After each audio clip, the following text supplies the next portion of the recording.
Nous avions considéré qu'il fallait tenir cette réunion pour faire le suivi des engagements qui avaient été pris lors du premier CRD.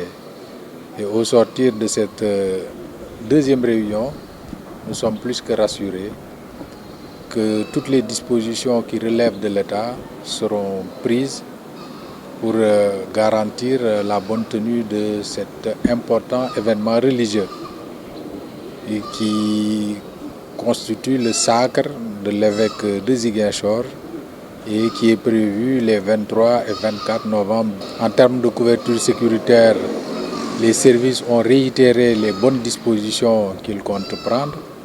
Il en est de même pour la couverture sécuritaire. Et je rappelais tout à l'heure également que cet événement va enregistrer la participation de milliers de fidèles qui viendront de l'intérieur du pays, de l'intérieur de la région, mais également des pays limitrophes. Cela nécessite également des facilités que les services présents aux frontières devront accorder aux fidèles. Et ces services ont été instruits de ne négliger aucun détail pour que cette mobilité soit facilitée conformément aux instructions reçues de M. le ministre de l'Intérieur. Pour les autres aspects liés à la préparation des sites retenus pour abriter les célébrations et également pour accueillir les délégations, les instructions ont été données. La désinfection, le nettoiement se feront au plus tard le 21. Déjà à partir du week-end prochain, le service d'hygiène prévoit de procéder à la pulvérisation de ces sites.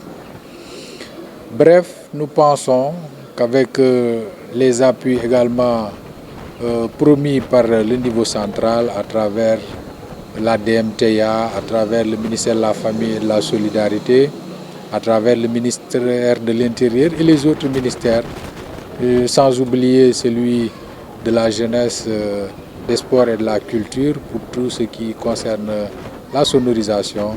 Cet événement se tiendra dans d'excellentes conditions, au grand bonheur du comité d'organisation que nous remercions et qui est à pied d'œuvre depuis lors aux côtés de l'administration pour trouver des solutions aux attentes relatives à cet événement.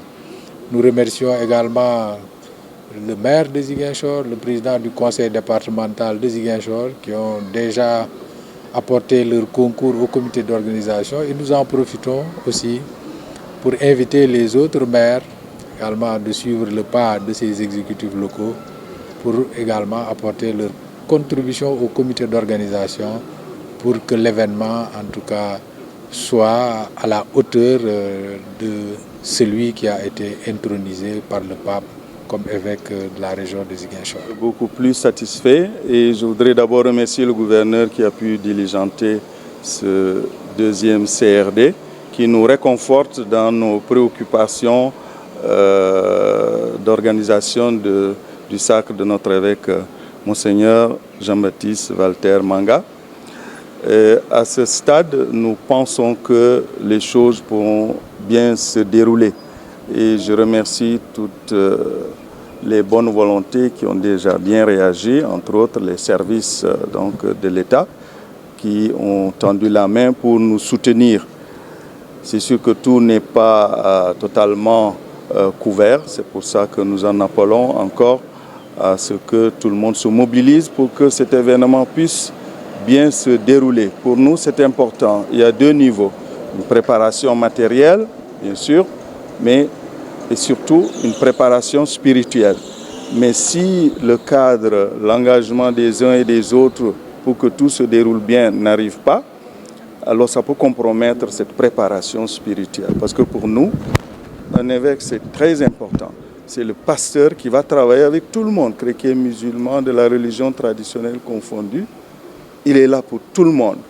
Et à ce titre, lors de cette consécration, c'est l'affaire aussi de tout le monde parce que c'est un acteur de notre société, de notre communauté et il va apporter beaucoup pour notre région. Nous n'avons pas comptabilisé, mais selon notre estimation, ce que nous attendions est suffisamment là pour qu'on puisse dire au moins à un pourcentage peut-être de 80 à 90%, c'est un peu résolu.